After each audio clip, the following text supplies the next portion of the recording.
In the mid-1970s, America was living a nightmare. Young women were vanishing, one after another. No one knew where they went, or who was behind the horror.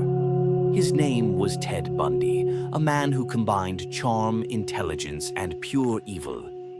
This is his story. Sometimes monsters don't hide in the shadows.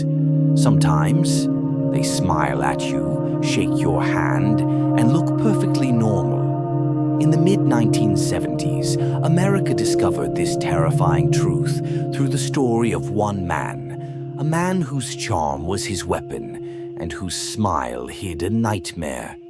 His name was Ted Bundy. Ted Bundy was born in 1946 in Burlington, Vermont. His mother was young, unmarried, and scared. To avoid shame, she told people that her parents were his real parents and that she was his sister. From the very beginning, Ted's life was built on a lie. Neighbors would later say that as a child he was polite, quiet, even shy.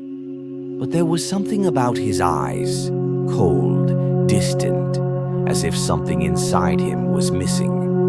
As he grew older, Ted became obsessed with control. He wanted to be admired, respected, and above all, loved. In college, he studied psychology, learning how people think, how they trust, and how they fear. And he used that knowledge in the worst way imaginable. To everyone around him, Ted Bundy was charming. He volunteered in political campaigns, helped with crisis hotlines, and even saved lives while secretly taking others. He was the kind of man who made you feel safe, right before he destroyed you. The first known victim disappeared in January 1974. Her name was Linda Healy. She lived in Seattle, and one morning her roommates woke up and found her bed empty. The sheets were neatly folded. Her nightgown was missing. There was no sign of a struggle, just silence.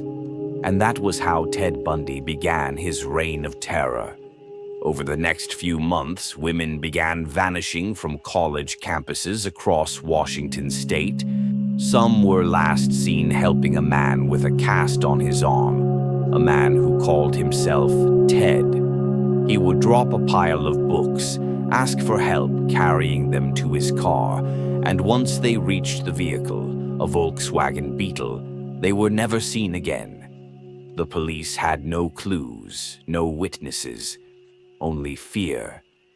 By the summer of 1974, Bundy's confidence had grown. He kidnapped 2 women on the same day from the same park in broad daylight. It was bold, it was insane, and it worked. For the next 4 years, Bundy traveled across America, from Washington to Utah to Colorado, and finally, Florida. Everywhere he went, women disappeared. He changed his hair, his name, even his voice. He became whoever he needed to be. Bundy wasn't driven by anger or revenge.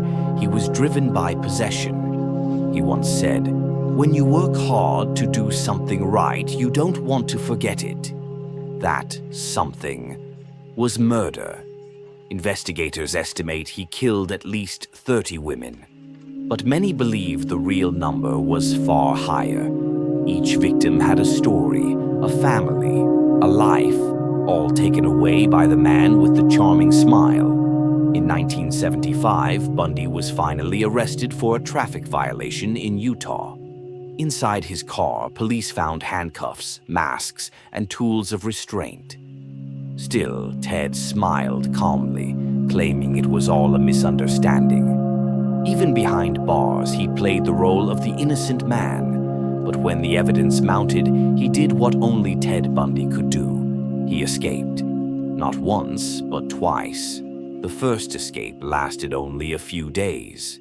The second one would end in blood.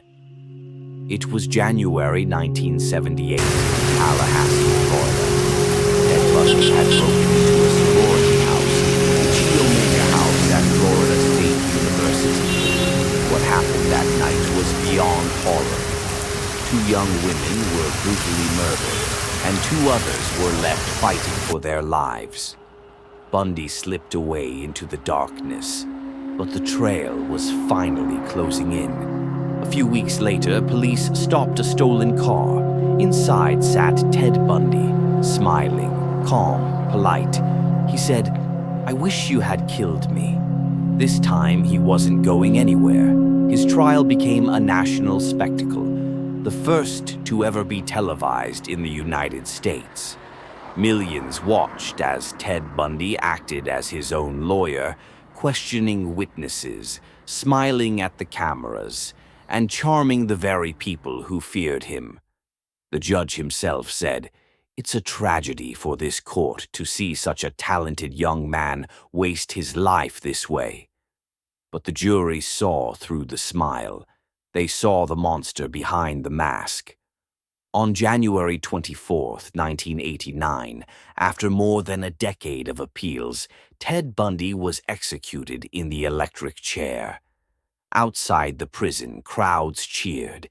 People danced, held signs, and celebrated the end of the handsome killer. But as the smoke cleared, one question remained. How many others were there? How many faces do we pass every day that hide the same darkness? Even in death, Bundy's legacy didn't die. His name became a warning, a chilling reminder that evil doesn't always look like a monster. Sometimes, it looks like your neighbor, your friend, your classmate. Ted Bundy was not a creature of the night. He was a reflection of humanity's darkest side, the side that smiles before it kills. This is a true story. Ted Bundy, the man who proved that the most dangerous monsters can look just like us.